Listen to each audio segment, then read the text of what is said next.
The international community is quite heightened at the moment, and the turnout of events in the past 48 hours has indeed been quite interesting. It is no news that the foreign minister for Iran has gone to visit Vladimir Putin in Russia to seek for help after US strikes at Iran's nuclear facilities amidst the conflict between Israel and Iran for the past 2 weeks. And so, with great hopes and positive mindset, the foreign minister for Iran, Abbas Araghchi, has gone to visit Russia.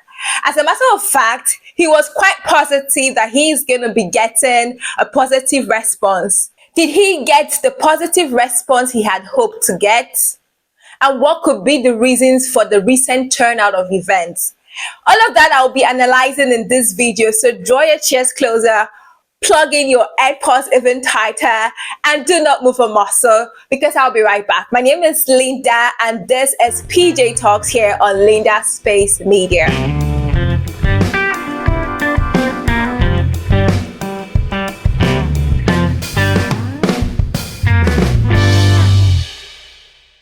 It is no news that the US indeed struck Iran, obliterating its 3 nuclear facilities. At the aftermath of that event, the Iran's foreign minister has gone to Russia to seek help from Vladimir Putin. Well, I'm going to Moscow this afternoon, and I have a meeting with President Putin tomorrow morning. Russia is a friend of Iran, and we enjoy a strategic partnership, and we always consult with each other and coordinate our positions. You can see from that video that he was quite expectant. He literally called Russia a friend. In the international community, you have a friend, you have an ally. And I think he was trying to play a psychological word on Russia. Hey, my friend, I'm coming to visit you. I have been obliterated. I am coming. Please, my friend, make room for me. I'm not laughing, okay? But that's how it sounded. It sounded like, hey, my friend, you know you're my friend. You have to help me, my friend. And so that was how I feel. Like, how do you feel about that statement? It felt like he was already telling Russia, get ready for me whenever I come, whatever I ask you, please do it for me, my friend, my friend. However, it's not just about my friend, because indeed, Iran and Russia has a treaty. As a matter of fact, that treaty was signed in January 2025, just 6 months ago. So if Abbas Araghchi is calling Vladimir my friend, or calling Russia my friend, he is not mistaken. He has every right, he has got every right to call Russia my friend, because they actually have a treaty, like I said. And so they have this strategic partnership treaty going on. And so he is not in any way mistaken to have referred or taught Russia to be Iran's friend. I'm going to take a snippet from the treaty that Abbas Araghchi was referring to, and Abbas Araghchi, I mean Iranian's foreign minister. I'm going to read out what he might be referring to, or what might be giving him the consolation to think that Russia is indeed Iran's friend. The Iran-Russia Treaty on Comprehensive Strategic Partnership was signed on January 17, 2025.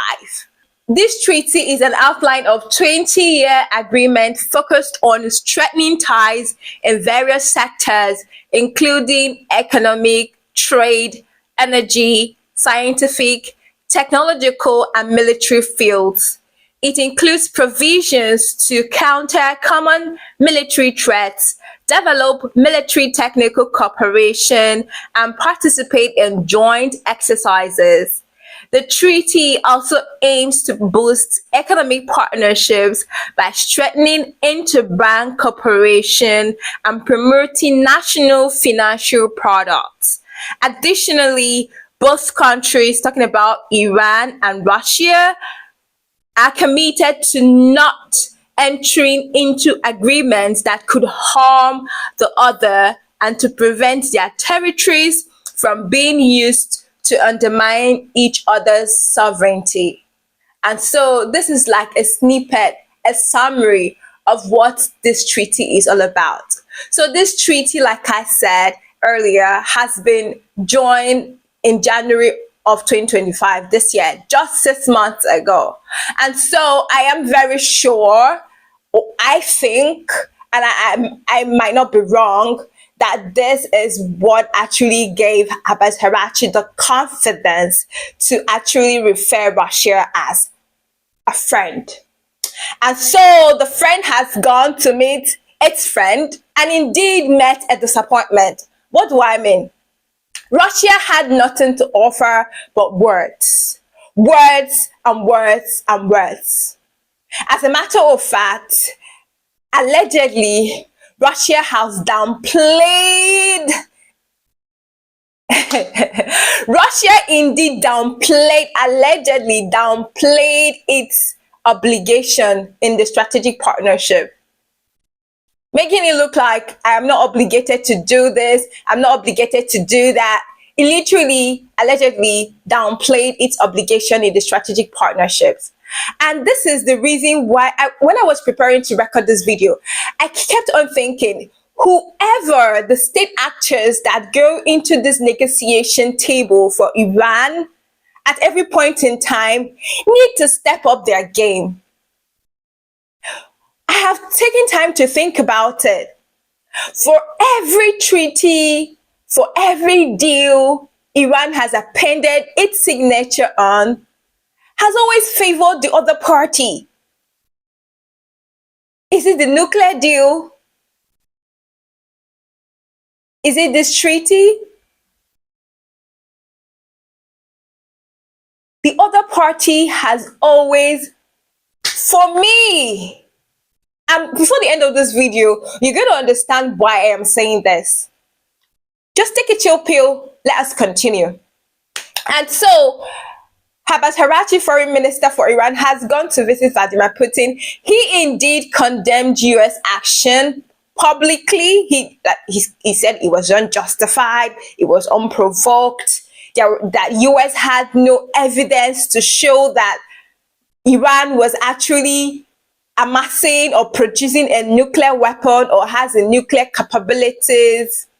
And if you do not understand where all this is stemming from, take time and watch the video I recorded yesterday. Yeah, I explained that this nuclear deal Iran signed during Obama's regime, it was between the P5+1, which is Germany, and the other European Union. And in this deal, they were not permitted, according to this deal, this nuclear deal, to ever have the ability, the capacity, the capability to develop a nuclear weapon. And so US must have thought that they are amassing abilities to produce, or the enrichment needed to produce a nuclear weapon, and have struck their facilities, their most important facilities. And so Russia is condemning and saying, where is your evidence? You do not have evidence that Iran is actually doing this. So why attack? As a matter of fact, to be honest, Russia President Vladimir Putin actually went ahead to say, okay, we are not going to mediate for Iran and Israel. No, we are not coming in. But we are going to offer ideas. And if you deem it fit, you can actually take the ideas. You're not obligated to take the ideas. We will be offering you ideas to what we think could help the situation, to ameliorate this conflict, to quieten, to restore peace to the Middle East. But we are not going to mediate. We're not going to do more than just offering ideas. And to me, that's that is the most the disappointment, the most recent disappointment. If I was Abasarach, I'll be more disappointed in Russia than even in US, to be honest. Because this same Russia, during the Russia-Ukraine war, when it was very, very, when the whole polity was quite heightened, Iran offered military drones to Russia. It offered military drones to Russia. And now it's time for Russia to pay back. And it's paying back with, oh, US, this is quite unprovoked. I'm going to condemn this. This is quite unprovoked. Oh, Iran, this is really bad. But are we going to offer ideas? If you want to take it, you can take it. What? What was that? What was that? I have never felt bad for a country like I did feel for Iran yesterday. It really did break my heart. It broke my heart. What was that? What was that? And so you'll be wondering why? Why did Russia decide to abandon its friend at the time when the friend needed help most? Like, what a betrayal of trust. So I'm going to be talking about why. What I think is the reason. What I think are the reasons. And let me know if you know one or two reasons, if you have one or two ideas why you think Russia decided to play the fifth. Like, oh, I do not want to be part of this. No, please count me out. I don't want to get my head involved. I don't want my head cut off. Okay, I'm going to be doing my analysis from factual statistics and data. Here are some of the reasons why I think Russia decided to stay away from Iran's problems. Okay, it's like saying, I have enough problems on my plate. Can you not add your own to my problems already? Okay, if you recall, on February of 2022, after Russia successfully full scale invaded neighboring Ukraine, a lot of countries slammed it with a lot of economic sanctions. A lot of countries, over 40 countries, had economic sanctions slammed on Russia because they were actually not in favor of Russia invading Ukraine. And so they had a lot of sanctions to give Russia, hoping to deter Russia from going forward, to doing what it was doing at the time. All right, I'm going to be explaining what that was. But Russia has a lot of problems on its plate. It has a lot of countries not in their good books. And so they are literally trading carefully, working on eggshells, if I might add. And so they wouldn't want to add more problems to what they already have already. And it's also worthy to note that some of these economic sanctions on Russia indeed crippled, it took a turn on its economy. Russia's GDP, gross domestic product, nosedived, as a matter of fact, at the time. A lot of countries were not trading with Russia. Let me say, for instance, for example, I'm not saying this is like a for instance, okay? If I'm a country, let me say, for instance, I am Canada, for example, and Russia usually exports its cotton to Canada to my country, right? And because I am not happy with how Russia has invaded Ukraine, I'll say, you know what? I am not interested in that cotton you're bringing to my country. Keep it to yourself. I am no longer buying it except you stop this invasion of Ukraine.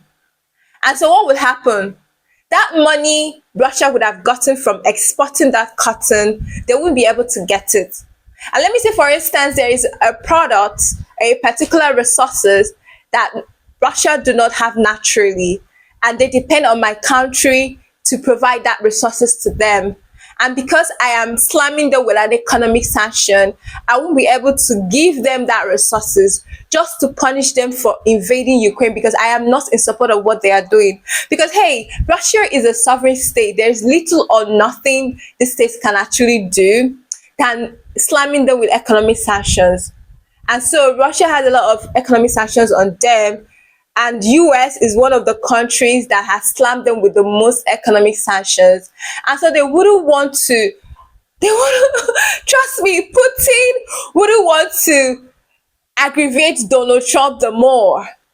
He wouldn't want to do that. He has already done enough. And so, hello, the US attacked you and you want me to come? I don't want to annoy this guy. I have done enough havoc. And so Russia had to like say, oh no, please, no. I'm not doing this with you. As a matter of fact, this is what I said. I do not think that the Iranian-Russian treaty is actually in favor of Iran. Is actually in favor of Iran the more, because I think that, for instance, if a country decides not to trade with Russia directly, Russia can decide to trade to Iran and then let Iran trade with that country, because Iran is in the good books of the country. They say, okay, we have this treaty, and under this treaty, we can do this and we can do that. Okay, help me export this product to Cuba, for instance. You're going to get some percentage if you do that. And so Iran, I think for the Iranian and Russian treaty, it is favoring Russia the more. It is favoring Russia more than it's favoring Iran. This is my thought. Again, this is what I think. Because tell me, okay, why would you want to downplay your obligation in a treaty of just 6 months? How have you proved yourself to this other party that you have a treaty with when it needed you the most, right? And so I think because of this sanction on Iran, it's just playing safe. Iran is literally working on eggshells and wouldn't want to annoy Donald Trump the more, wouldn't want to annoy other international member states the more. It just wants to stay, if it's in Nigerian parlance, stay on its lane, right? It doesn't want to. He has done enough. Do you get my point? So this is number one reason why I think that, oh wow, Russia said no, please, we're only gonna give you ideas. Whatever you want to do with our ideas, please. He didn't even want to mediate. Russia just wants to stay on its lane. Okay? And so the second reason why I also think that Russia will not be meddling in this Iranian-Israeli conflict, attacks, or whatever they are really doing, is because it's having hopes. For instance, if Iran decides to keep getting angry, and there's this strait called Strait of Hormuz, it's actually one of the world's important shipping choke points. It's connecting the oil-rich Persian Gulf. And as a matter of fact, about 20% of global oil volumes are transported through the Strait of Hormuz. And this Strait of Hormuz is passing through Iran. And let me say, there is this strait that almost all the countries of the world pass their oil through. And so a part of it entered Iran's territory. If US and Israel decides to provoke Iran the more, Iran can actually decide to close its own part. And when it does, if it closes this Strait of Hormuz, these other countries won't have any option but to go look for another route, another passage, right? And in so looking for another passage, they will come to Russia, because there is actually a pathway that they can actually pass oil through, but they've decided not to do that, or it's not really quite in use. So if Iran gets upset too much and say, you know what, people should get out. I don't want you in my territory. This all saying, please take it out. Remember, 14 million barrels a day pass through the Strait of Hormuz. And so Iran can decide to close its own path and say, you know what, no more, no more. You guys are underestimating what we can do. You guys are underestimating our power in this international community. You know what?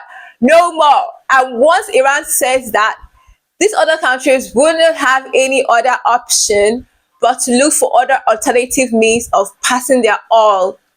And that could mean them coming to Russia. And then Russia is gonna increase. Let me say, for instance, if the aviation industry is on strike in a certain country, automatically everybody that wants to travel is going to make use of road transportation. And the road transportation in the part of the world where I come from, this is the time when they're going to escalate their fares. They're going to hike prices. Okay, that way they're going to make more money. And if you say you don't want to travel, then stay in your house. Where you're going to is not important for you. And so people that have actually somewhere to be, somewhere to go, would not have any option than to pay the increase in hike prices, however this increase is. And so it's going to be a way of turning over, making so much revenue than you would have done normally. And so I am thinking that Russia is saying, wow, okay, let's not offer Iran help. When it gets to that point, if they get so angry and it gets them up to here, they're going to close down the Strait of Hormuz, and these countries won't have any option than to come to us, to come and pass oil through our territory. And that time we're going to show them pepper. We're going to show them. We are going to deal with them. And so that's what I think. That's another strategic thing to do. Hello, this is international community. At the end of the day, this is a game. We're here for the these countries are here for the game. The only thing permanent is their interests. No ally, no treaty, no deal. But then they're going to play the game because it's called game. Politics is a game. And so that is another reason why I think that, Russia said, let's not give them help. Let them get frustrated and try to do this, and then would win. Okay? That's actually what I think. Okay? And so these are the major reasons. There could be other reasons. Please put in your thoughts. Other reasons. What other thing do you think could be the reason why Russia declined to help Iran at a time like this? I want to know your thoughts and comments in the comment section. But these are the major reasons why I think that they decided to decline. All right. And so it is no news that, yes, Iran has actually responded to US attack. And I am so glad they did. In international community, just do something. If you do not do something, other state actors are going to undermine your capabilities. So I love the fact that they actually threatened there could be consequences. And indeed, they gave a consequence, even though Donald Trump is calling it a very weak response. But I love the fact that they gave a response, even though the response was a weak one. I am here for the response. You better respond than not responding. Because if you do not respond, they're going to call you a weakling. They're not going to take you serious. They're going to undermine your territorial integrity. So you better do something. Don't keep quiet. So in my head, I'm like, Iran knew that they are going to be intercepted. They just threw the missile regardless. They threw it in USA base in Qatar, in Doha. So they didn't even target American, because I think they've beefed up their security they are at alert. They know that they've actually wronged Iran. So I'm sure they must have beefed up their security. And I think it's quite strategic of Iran to have just left the US territory and has gone to Qatar to throw the missile. However, the missile was intercepted. You know, when you diffuse a bomb, you don't allow it explode. That's exactly what they did. They intercepted the missile. It's like it looks like aircraft. The missile is flying like an aircraft. The interceptor is also flying like an aircraft, and they meet. And so the missile doesn't get to where it's supposed to go to. It didn't get to the air base in US air base, but it was heading there, but it was intercepted. And so, but I'm glad they responded. Okay. And so it's quite funny because Donald Trump said, okay, now that you've done what is in your mind, you can now rest. There is no more hate in your mind. Please come to a truce. I'm like, Donald Trump, it's the audacity for me. What is giving this man? Is he the president of the world? Sometimes I'm beginning to think that this man actually thinks all these sovereign states are actually under US. Does he not know the states in the United States again? Does he think that Iran is part of US? Israel is part of US? If you listen to how he talks, you actually think that he's the father of all nations. Honestly, he talks sometimes like he is the father of all nations because I do not understand how he talks, whether it's via his tweet or via his actual words. That man is actually quite funny sometimes. And so he has called Israel to ceasefire, called Iran to ceasefire, but they've called him bluff. They are still doing their thing. I am not in support of it, but I'm just telling you that they are doing their thing. And whether I'm in support of it or not, who am I in the scheme of things? I'm just joking. I'm an analyst in the scheme of things. Yeah. And my voice does matter. Okay. So I'm going to be unfolding, telling you the events as it unfold. And I am glad that that Iran actually responded. And I'm actually glad at how strategic they were. At this point, I really wish that they would actually cease fire. They should listen to our father of all nations and cease fire at this point, because this is the 12th day. This is getting serious. They are scattering infrastructures. They are killing people. No, they should stop. They should take the truth and rest. What are your thoughts and comments? I would like to read your thoughts and comments in the comment section. Do well to subscribe. Do well to like. Do well to share this video. Till I come your way next time, my name is Leda. Peace out.